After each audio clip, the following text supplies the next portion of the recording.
वरिष्ठ पत्रकार और गजलकार डॉक्टर रमेश अग्रवाल के गजल संग्रह भीड़ में तन्हाइयां का लोकार्पण रविवार को जवाहर रंगमंच पर एक समारोह के दौरान किया गया। मित्र मंडल द्वारा आयोजित इस समारोह में मुख्य अतिथि देश के विख्यात पत्रकार और लेखक आलोक श्रीवास्तव थे, जबकि अध्यक्षता राजस्थान साहित्य अकादमी के अध्यक्ष वेद व्यास ने की। इस अवसर पर सुरेंद्र चतुर्वेदी और गोपाल गर्ग ने गजल संग्रह भीड़ में तन्हाइयां की विवेचना प्रस्तुत की।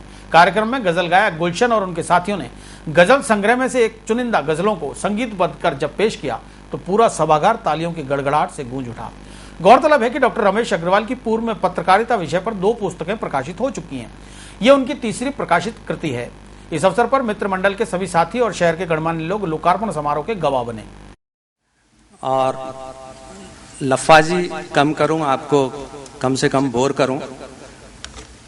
मैं सबसे पहले ये बताना जरूरी समझता हूं कि एक सवाल ये उठ सकता है कि खबरों की खुश्क और खुरदरी दुनिया में काम करते करते गजल और शायरी के मखमली दालान में मैं कैसे आ गया या किस तरह अनधिकृत प्रवेश इसमें कर गया। कई बार ऐसा होता है, जैसा कि आप सभी जानते हैं, कि अखबार का कागज जो होता है, जिसे हम न्यूज प्रिंट बोलते हैं, उसकी एक तासीर आपने देखी होगी कि उस पर अगर आप स्याही से लिखते हैं तो उस पर लिखे हुए अक्षर फैल जाते हैं। मैंने भी अपने जीवन में महसूस किया, जब भी अखबार में मैंने काम किया, कई बार ऐसे मैंने महसूस किया कि जो भावनाओं की स्याही है वो जब अखबार में लिखी जाती है तो उसके अर्थ अक्सर विकृत हो जाते हैं। या तो जो सच होता है वो पूरी तरह से सामने नहीं आ पाता, या जो लिखा जाता है वो पूरी तरह से सच नहीं होता। ऐसा मैंने कई बार महसूस किया और कई बार पंक्तियों के बीच में मैंने महसूस किया कि काफी कुछ लिखने से, अभिव्यक्त करने से बाकी रह गया।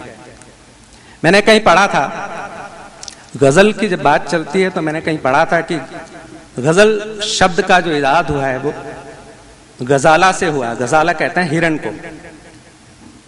हिरण जब अपने बचाव में भागते भागते कभी जब झाड़ियों में फंस जाता है और जब वो बेबस हो जाता है, पूरी तरह से वो निकल नहीं पाता, तो उसके मुंह से जो आर्तनाद निकलता है, जो ध्वनि निकलती है, जो दर्द और कराह जो निकलती है, उसे गजाला कहते हैं।